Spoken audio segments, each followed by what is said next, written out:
Hello मेरे प्यारे दोस्तों। तो क्या हाल चाल है आप लोगों के। उम्मीद है कि आप सब बड़े मजे में होंगे। तो हम पढ़ रहे हैं क्लास 10th मैथ्स का चैप्टर नंबर 3, जिसका नाम है दो चर वाले रैखिक समीकरण युग्म।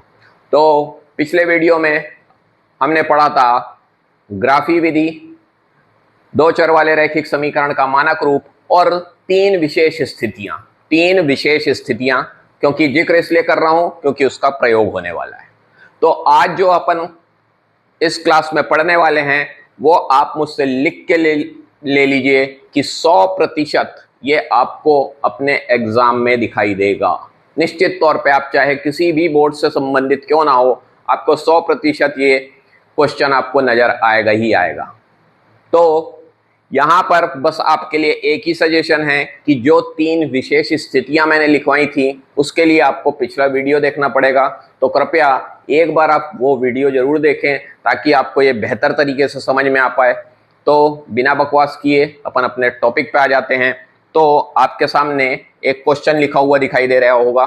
तो यहाँ पर मैंने कुछ को हाईलाइट करके रखा हुआ होगा, देख लीजिए। यहाँ पे एक चीज को हाईलाइट किया हुआ है। हाईलाइट क्या किया हुआ है वो अभी अपन समझेंगे। तो सबसे पहले अपने को प्रश्न में दो समीकरण दिखाई दे रहे हैं। तो सबसे अपना पहला काम होगा कि समीकरण को लिख लेते हैं। तो 2x प्लस ay बराबर 1, ये समीकरण नंबर 1 दे दीजिएगा। उसके बाद है 3x माइनस 5y बराबर 7, समीकरण नंबर 2 दे दीजिए। ये सबसे पहला काम है। जब भी आप दो चर वाले रैखिक समीकरण के प्रश्न बनाएं तो सबसे पहला काम आपका ये होना चाहिए कि आप इसको समीकरण 1 और समीकरण 2 लिखकर प्रेजेंट कर दें। सबसे पहला काम होना चाहिए, हर क्वेश्चन के लिए एप्लीकेबल है ये। उसके बाद अपन प्रश्नों को आगे पढ़ते हैं। तो यहां पर एक कंडीशन दिखाई देती है, ये देखिए ऑलरेडी मैंने हाईलाइट किया हुआ है। इन कंडीशनों के आधार पर अपने को ये प्रश्न को हल करना है, बस और कुछ ध्यान नहीं रखना है, कुछ भी ध्यान नहीं रखना है। आपको इस तरह का प्रश्न दिखाई देगा तो अपने को तुरंत क्लिक होना चाहिए कि अपनी तीन विशेष स्थितियां, जो स्पेशल कंडीशंस हैं, उसको याद कर लें अपन। तो यहां पर देखिए कोई भी हल नहीं होगा, यहां पर लिखा हुआ है, तो उस पर अपन बाद में जाएंगे। तो सबसे पहले अपन यहां पर लिखते हैं रैखिक समीकरण के मानक रूप से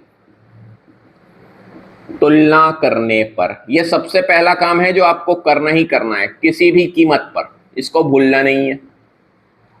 तो यहां पर रैखिक समीकरण के मानक रूप से तुलना करने पर अपने को a1 बराबर कितना दिखाई देता है, a1 बराबर 2 दिखाई दे रहा है। b1 बराबर कितना दिखाई दे रहा है, 2 दिखाई दे, a दिखाई दे रहा है। और c1 बराबर कितना दिखाई दे रहा है, 1 दिखाई दे रहा है। a2 बराबर कितना दिखाई दे रहा है, 3 दिखाई दे रहा है। b2 बराबर कितना दिखाई दे रहा है, माइनस का 5 दिखाई दे रहा है। और c2 बराबर कितना दिखाई दे रहा है, 7 दिखाई दे रहा है।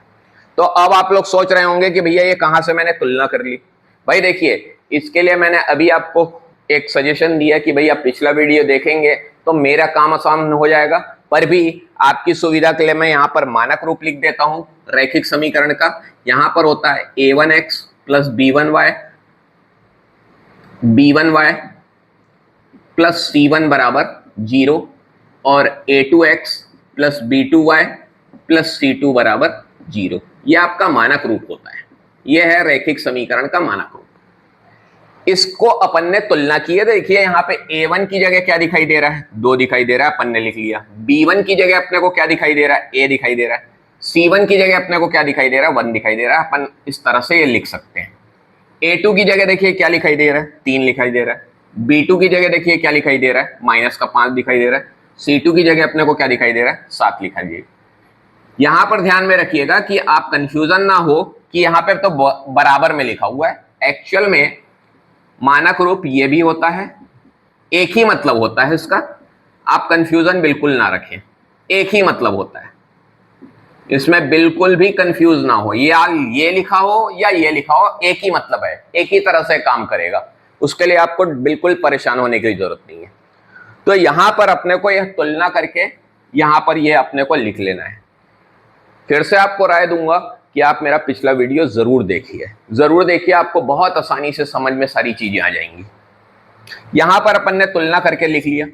अब अपने पास जो कंडीशन है वो लिखते हैं, कोई भी हल नहीं होगा,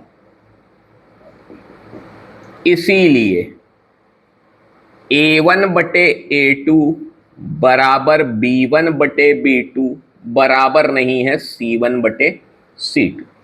ये कंडीशन है, कोई हल नहीं होगा उसके लिए एक स्पेशल कंडीशन है।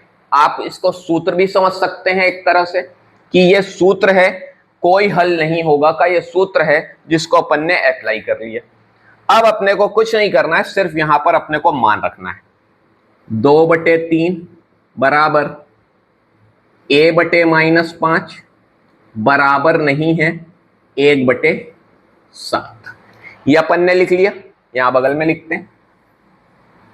ये जो बराबर नहीं है वाला का काम खत्म हो चुका, सिर्फ अपन इसका लेंगे। तो यहां पर अपने पास आएगा 2/3 बराबर A/-5। कैंची गुणा कर देते हैं, क्रॉस मल्टीप्लीकेशन करते हैं तो 5 दूनी, ये -5 इससे गुणा हो जाएगा तो ये -10/3 हो जाएगा बराबर A। तो A बराबर आ गया -10/3। यह है आपका आंसर। बहुत आसान सा तरीका, इसमें आपको कुछ भी नहीं करना है, सिर्फ आपको मानक रूप याद होना चाहिए और आपको वो 3 कंडीशन याद होनी चाहिए बस, और आपका क्वेश्चन आपके आंख के सामने बनता हुआ नजर आएगा और ये नंबर आपका कोई नहीं काट पाएगा। तो आपने देखा होगा कि कितना सरलता पूर्वक ये अपन बना सकते हैं। बस कंडीशन क्या है कि आपको मानक रूप याद रहे और ये 3 विशेष स्थितियां याद रहे। ठीक, तो आप इसका स्क्रीनशॉट लीजिए, तब तक अपन दूसरे क्वेश्चन की तैयारी करते हैं।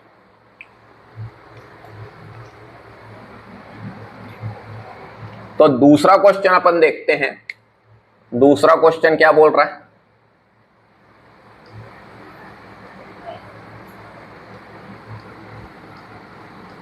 ये अभी मानक रूप लिखा ही रहने देते हैं, ये सब चीजों की जरूरत ही पड़ेगी अभी। चलो फिर से लिख लेंगे। मैं थोड़ा सा बचत कर देता हूं, टाइम की कोई दिक्कत नहीं है असल में। तो यहां पर अपने पास अब आएगा सेकंड नंबर का क्वेश्चन। तो सेकंड क्वेश्चन क्या है वो देखते हैं। इसमें ये एक झंझट हो जाता है बच्चों की, मिटाना पड़ा फिर लिखो, इसमें थोड़ा सा टाइम वेस्ट हो जाता है। उम्मीद है कि आपको बर्दाश्त हो जाता होगा।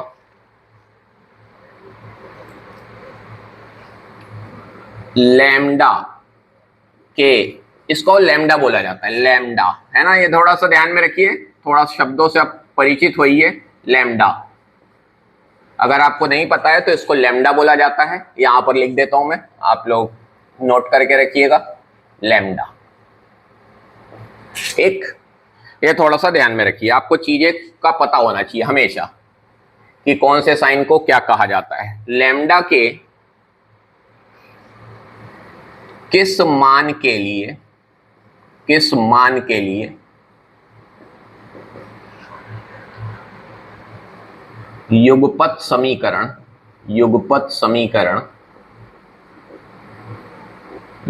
समीकरण x + 2y = 70 और 2x + λy = 35 का कोई हल नहीं होगा। चलिए, ये आ गया अपना सेकंड क्वेश्चन। तो यहां पर देखिए अपने को फिर वही दे दिया, थोड़ा सा घुमा फिरा के क्वेश्चन को, इस बार ए की जगह लैम्डा कर दिया है और लैम्डा को पहले लिख दिया है। ठीक है, पहले क्वेश्चन में ए लास्ट में लिख दिया था कि ए का मान ज्ञात करिए, इस बार लैम्डा को पहला लिख दिया है। कुछ अंतर नहीं है, आपको 2 समीकरण नजर आ रहे हैं। मैंने सबसे पहला सजेशन आपको दिया कि दोनों समीकरण को अपने को पहले लिख लेना है, सबसे पहला काम होना चाहिए। तो यहां पे अपन ने लिखा हल और अपने पास है x + 2y = 70, समीकरण नंबर 1 देना, और उसके बाद है 2x + λy = 35, समीकरण नंबर 2 देना। और उसके बाद अपना रैखिक समीकरण के मानक रूप से तुलना करने पर। ये तीन चीजें आपके लिख लेना है अपने को सबसे पहले। हो गया, ये काम अपन ने कर लिया। उसके बाद अपन प्रश्न को अच्छे से पढ़ेंगे तो यहां पर कंडीशन नजर आ रही है का कोई हल नहीं होगा। फिर से वही कंडीशन आई इस बार, कोई हल नहीं होगा। इसको सही से लिख देते हैं, कोई हल नहीं होगा, कोई हल नहीं होगा। चलिए भाई, पहले सबसे पहले अपन तुलना कर रहे हैं तो मान लिख लेते हैं। A1 बराबर, जब कुछ ना लिखा हो तो एक लिखना है, एक। कुछ भी ना लिखा हो, अगर कोई भी संख्या नहीं लिखी हुई दिखाई दे रही है तो अपने को चुपचाप से एक लिखना है। हमेशा ध्यान में रखिएगा हर जगह, सिर्फ ऐसा नहीं कि सिर्फ यहां की बात हो रही है। जब भी चर के साथ एक्स वाई जेड के साथ कुछ भी ना लिखा हो तो हमेशा उसका मान कितना होता है, एक होता है। ये हो गया। B1 बराबर कितना दिखाई दे रहा है, 2 दिखाई दे रहा है, लिख लो भाई। C1 बराबर कितना दिखाई दे रहा है, 70 दिखाई दे रहा है, लिख लो। इसी प्रकार A2 कितना दिखाई दे रहा है, 2 दिखाई दे रहा है। B2 कितना दिखाई दे रहा है, लैम्डा दिखाई दे रहा है। और C2 कितना दिखाई दे रहा है, 35 दिखाई दे रहा है। अब अपने को कुछ नहीं करना है, वही लिखना है, कोई हल नहीं होगा, कोई हल नहीं होगा, इसीलिए कंडीशन है A1 बटे A2 बराबर B1 बटे B2 बराबर नहीं है C1 बटे C2। ये अपन ने कंडीशन लिख ली। बराबर का चिन्ह लगा के ऐसे कट कर देते हैं तो इसको बोलते हैं बराबर नहीं है। ठीक है ना, मैथ्स की भाषा में इसको बोला जाता है कि ये दोनों बराबर नहीं है। ठीक है भाई, अच्छी बात है, कोई दिक्कत नहीं है। तो यहां पर अपन मान रख देते हैं 1/2 बराबर 2 लैम्डा बराबर नहीं है 70/35। बराबर नहीं है वाले का काम ही नहीं है, तो बस अपने को कुछ नहीं करना है, दूसरे वाले को लिख लेते हैं यहां पे बगल पे। 1/2 बराबर 2 लैम्डा। क्रॉस मल्टीप्लीकेशन करेंगे, कैंची गुणा करेंगे तो लैम्डा एकम लैम्डा और 2 दूनी 4। ये आ गया आपका आंसर। यहां पर अपन ने कैंची गुणा किया, ये देखो ऐसे कैंची गुणा कर देते हैं। ठीक, कैंची गुणा अपन ने किया तो लैम्डा बराबर आ गया 4 और यही अपना है आंसर। देखो कितना आसान है ये। तो उम्मीद है कि इसमें भी आपको मजा आ गया होगा और समझ में डेफिनेटली आया होगा। तो एक क्वेश्चन और देख लेते हैं। इसके जितने भी क्वेश्चन हैं अलग अलग प्रकार के या जो भी हैं, 4-5 क्वेश्चन दिए हुए हैं, इनको अपन आज फिनिश करेंगे और अपनी नेक्स्ट क्लास में अपन विलोपन विधि चालू करेंगे। तो चलिए इसका स्क्रीनशॉट ले लीजिए, तब तक फिर से मैं मेहनत का काम कर लेता हूं, मिटाने का और लिखने का।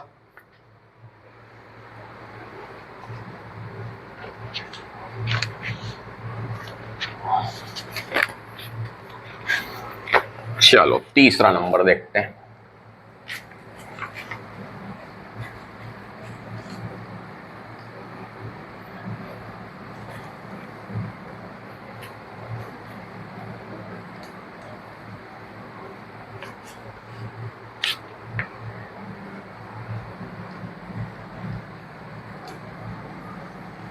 तो यहां पर ये हो जाता है थोड़ा सा बोरिंग काम।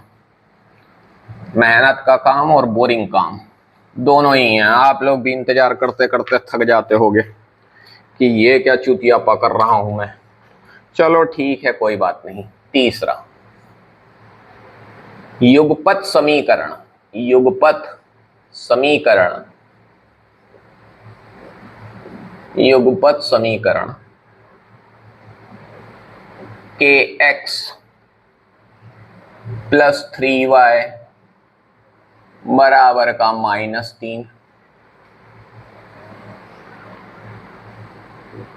12x प्लस ky बराबर -k के अनंत अनेक हल होंगे यदि होंगे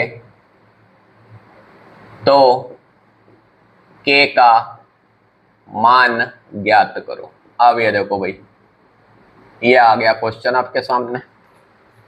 अब ये क्वेश्चन आते ही अपना काम सबसे पहला क्या है सर? सबसे पहला काम तो आपने बताया है समीकरण लिखना, तो भैया लिख दो समीकरण। तो समीकरण जो दिखाई दे रहा है kx प्लस 3y बराबर का -3, समीकरण नंबर 1।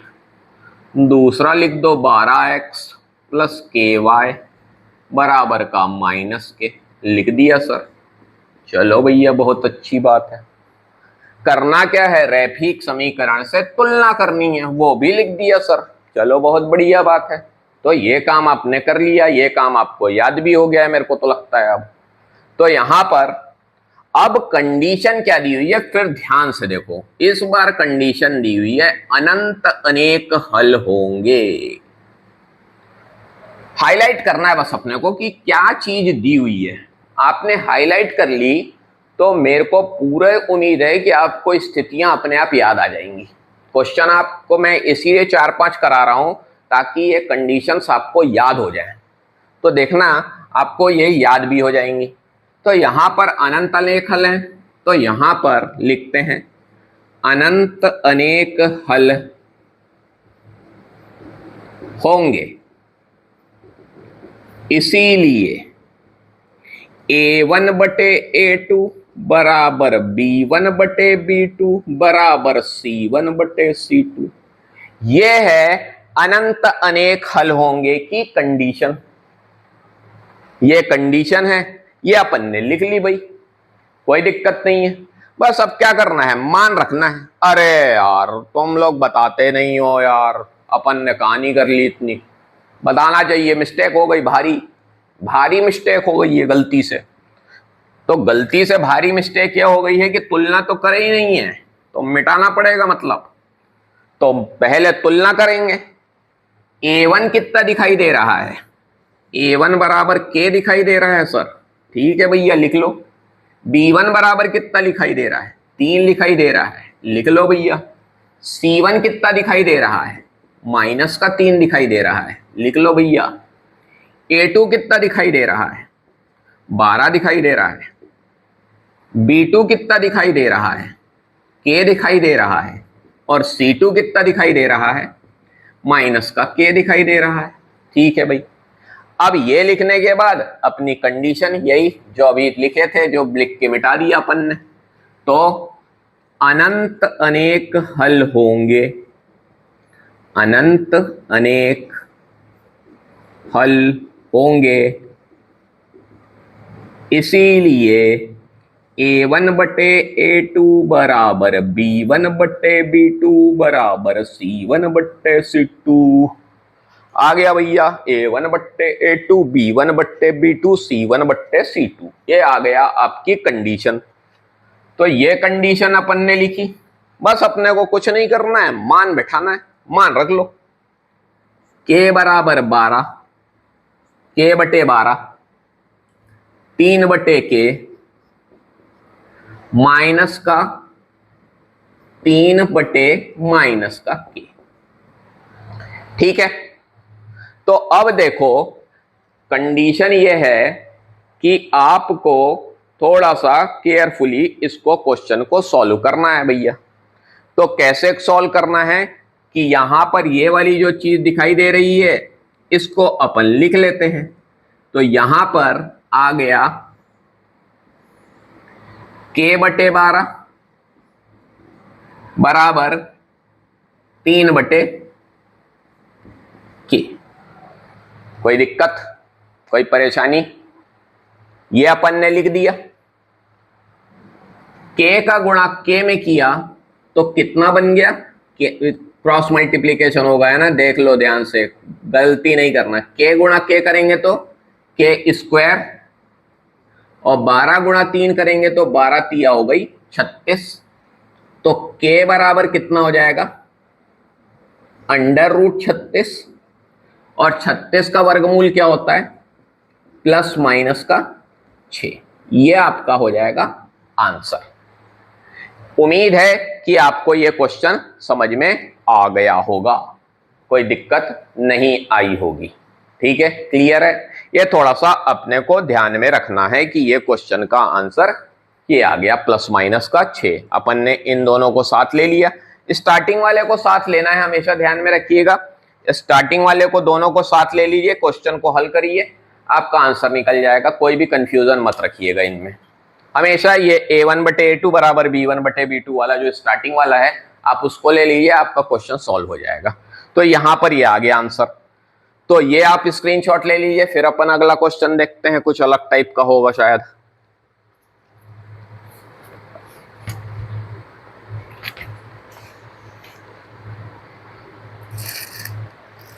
चलिए दे,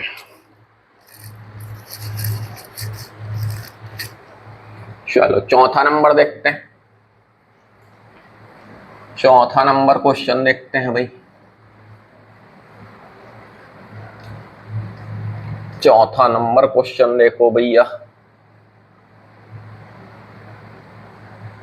ये क्या है, तुलना करना मैं बार बार भूल जाता हूं, बड़ा क्या है, डायरेक्ट लिखने की थोड़ी सी आदत हो जाती है, इसलिए मैं भूल जाता हूं बार बार। तो चलो भैया चौथा क्वेश्चन देखें। P के किन मानों के लिए, P के किन मानों के लिए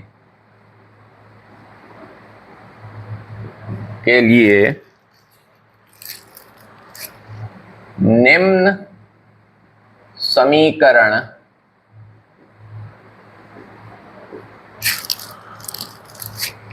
four x plus py plus 8 बराबर 0 और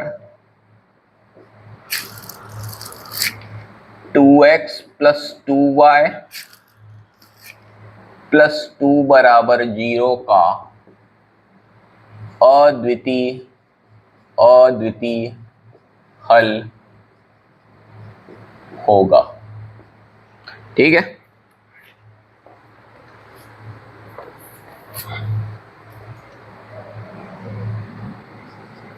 अब यहां पर अपने पास फिर से वही है, P के किन मानों के लिए निम्न समीकरण का अद्वितीय हल होगा। यहां पर सबसे पहला काम है अपने को समीकरण लिख लेना। तो 4x प्लस py बराबर प्लस 8 बराबर 0 समीकरण number 1, 2x plus 2y plus 2 बराबर 0 समीकरण नंबर 2। समीकरण का मानक रूप से तुलना करने पर, ये सर तो आपने लिखना सिखाई दिया है, अब तो याद भी हो गया होगा। हाँ सर याद भी हो गया है। चलो तो तुलना कर लो भैया। a1 की जगह क्या दिखाई दे रहा है, a1 की जगह सर 4 दिखाई दे रहा है। ठीक है भाई, b1 की जगह क्या दिखाई दे रहा है सर, b1 की जगह तो p दिखाई दे रहा है, तो p लिख लो भैया, डरने की क्या बात है। चलो c1 की जगह क्या दिखाई दे रहा है, c1 की जगह तो 8 दिखाई दे रहा है सर, क्लियर। ठीक है भाई, a2 की जगह क्या दिखाई दे रहा है, यहां तो सर आप तो कोई मजाक की बात ही नहीं है, 2 है। और b2 की जगह यहां पे भी 2 है, क्या बात है। और c2 की जगह, अरे सर 2 ही है, अरे भैया क्या बात है, 2 ही 2 है, चारों तरफ 2 है। चलो कोई बात नहीं। तो यहां पर अपन ने तुलना भी कर ली। तुलना करने के बाद अपन कंडीशन पे देखते हैं। कंडीशन क्या है, अद्वितीय हल होगा। ये एक और कंडीशन आई, अद्वितीय हल होगा। तो यहां पर लिखते हैं अद्वितीय हल होगा, अद्वितीय हल होगा। इसीलिए a1/a2 बराबर नहीं है b1/b2। यह है अद्वितीय हल की तीसरी कंडीशन। अपन ने दो पहले कंडीशन स्टार्टिंग के प्रश्नों में देखी, ये एक अंतिम कंडीशन है अद्वितीय हल की, जिसको अपन ने लिख लिया। बस इस कंडीशन में थोड़ी सी दिक्कत है, जिसको अपने को समझना पड़ेगा, ये याद रखिएगा, है ना। इस प्रश्न का जब अपन उत्तर लिखेंगे, उसमें अपने को पूरी चीजें थोड़ी सी बतानी पड़ेंगी, कुछ चीजें बतानी पड़ती हैं इस प्रकार के प्रश्न में। जब भी अद्वितीय हल होगा तभी होगा, अदरवाइज आपको बताने की जरूरत नहीं पड़ेगी। तो यहां पे मान रख लेते हैं, तो 4/2 बराबर नहीं है P/2। ठीक, करना क्या है आपको पता है बहुत अच्छे से। हाँ सर, कैंची गुणा करना है, तो 4 दूनी 8 और 2 का गुणा P में होगा तो 2P। तो P बराबर अपने पास आ जाएगा 8 सॉरी, ये ध्यान में रखिएगा, बराबर नहीं है का चिन्ह अपने को लगातार लगाना है। ये बराबर नहीं है, ये बराबर नहीं, ये चिन्ह हटेगा नहीं, बराबर नहीं लिख देना कहीं पे भी। तो ये आ जाएगा आपका कट होके P बराबर नहीं है 4। ये आपका आंसर आया। ध्यान से P बराबर 4 नहीं है का मतलब आपको हिंदी में बताना पड़ेगा कि उत्तर में 4 के अलावा P के सभी मान के लिए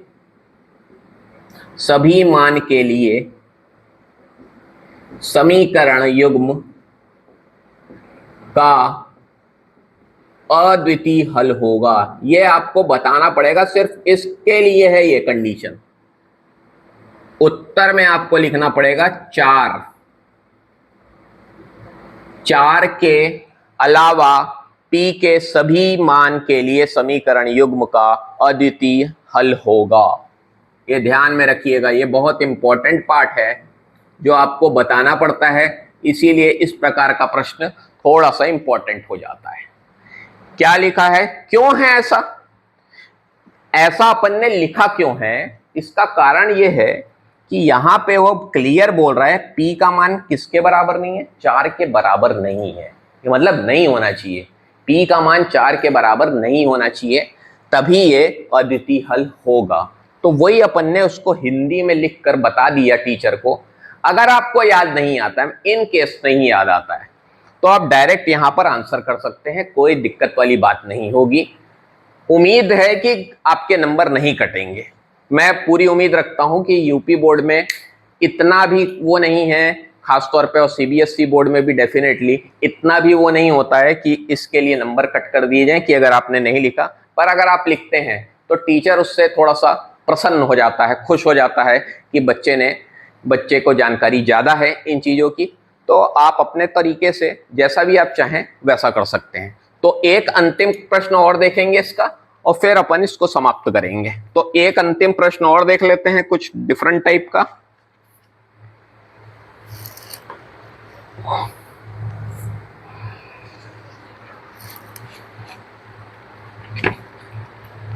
चलो, पांचवा नंबर क्वेश्चन देख लेते हैं। बाकी जो भी आपके टेक्स्ट बुक में जो भी क्वेश्चन बचे होंगे, इस टाइप के कुछ भी नजर आ रहे होंगे, उनको आप घर पर प्रैक्टिस जरूर करिएगा, ताकि आपको ये क्वेश्चन बड़े अच्छे से आ जाएं और आपका क्वेश्चन कोई भी गलत ना हो और पूरे में पूरे नंबर मिले। समीकरण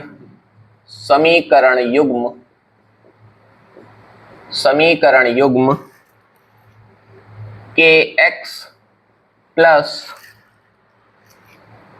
3y माइनस k-3 बराबर 0। ध्यान से है ना, ये क्वेश्चन थोड़ा सा अलग टाइप का है।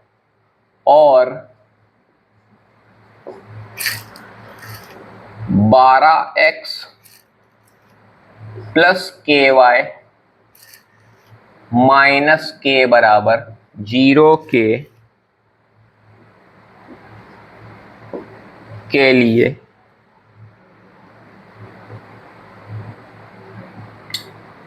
समीकरण के बराबर 0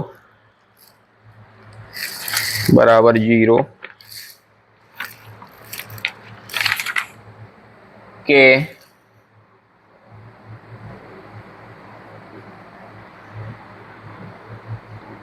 अनंत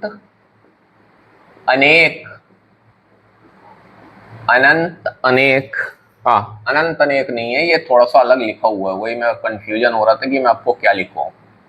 के अपरिमित रूप से, इसको देखकर कंफ्यूज नहीं होना है ना, यही मेरे को बताना था, इसीलिए मैं थोड़ा सा कंफ्यूज हो रहा था। अपरिमित रूप से अनेक हल होंगे तो के का मान ज्ञात करो। चलो, ये एक थोड़ा सा डिफरेंट टाइप का नहीं है, असल में इसमें तुलना करने में थोड़ी सी दिक्कत आ जाती है बच्चों को, इसीलिए ये क्वेश्चन मैंने लिया है। तो सबसे पहला काम अपन ने सीख लिया है कि अपने को समीकरण 1 और समीकरण 2 लिख लेना है। प्रश्न को देखते तो लिख लीजिए, के एक्स प्लस 3y माइनस के माइनस 3 बराबर 0, समीकरण नंबर 1। 12x प्लस के वाई माइनस के बराबर 0, समीकरण नंबर 2। अब ध्यान से, अपना अगला स्टेप होता है रैखिक समीकरण के मानक रूप से तुलना करने पर, तो इसको मिटा देते हैं। ये अपन ने मिटा दिया। अब ये मिटाने के बाद तुलना बड़े ध्यान से करिएगा, गलती का गुंजाइश होती नहीं है, तुलना बिल्कुल ध्यान से करना है। A1 की जगह, मैं इस बार खुद क्लियरली करा रहा हूं, A1 की जगह यहां पे क्या लिखा दिखाई दे रहा है, K दिखाई दे रहा है, A1 बराबर K दिखाई दे रहा है। B1 की जगह क्या लिखा दिखाई दे रहा है, B1 की जगह सर 3 दिखाई दे रहा है, तो B1 की जगह अपन ने लिख लिया 3। C1 की जगह क्या लिखा दिख रहा है, C1। देखो, सबसे पहली चीज ये है कि समीकरण जो अपने को मानक रूप दिया हुआ है वो किस रूप में दिया हुआ है, प्लस के रूप में दिया हुआ है, जबकि यहां पे क्या लिखा हुआ है, माइनस लिखा हुआ है, तो डेफिनेटली यहां पर माइनस लगाना है। और C1 की जगह सर ये पूरा का पूरा लिखा हुआ मेरे को नजर आ रहा है, तो C1 की जगह ये अपन पूरा लिखते हैं, है ना, कंफ्यूज नहीं होना, ये पूरा लिखना।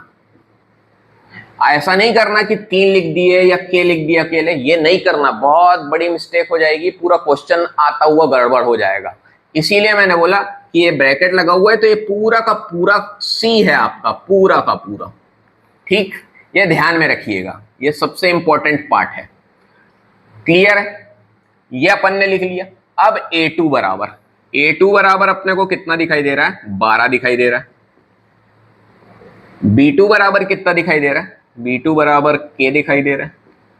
और C2 बराबर कितना दिखाई दे रहा है, ये देखो यहां पे प्लस लगा हुआ है, यहां पे माइनस लगा हुआ है, तो माइनस लिखना ही पड़ेगा अपने को। और C2 की जगह क्या लिखा दे रहा है, K लिखा दिखाई दे रहा है। ठीक है, अब कंडीशन क्या है, ध्यान से देखना। अपरिमित रूप से अनेक हल लिख लेते हैं, अपरिमित रूप से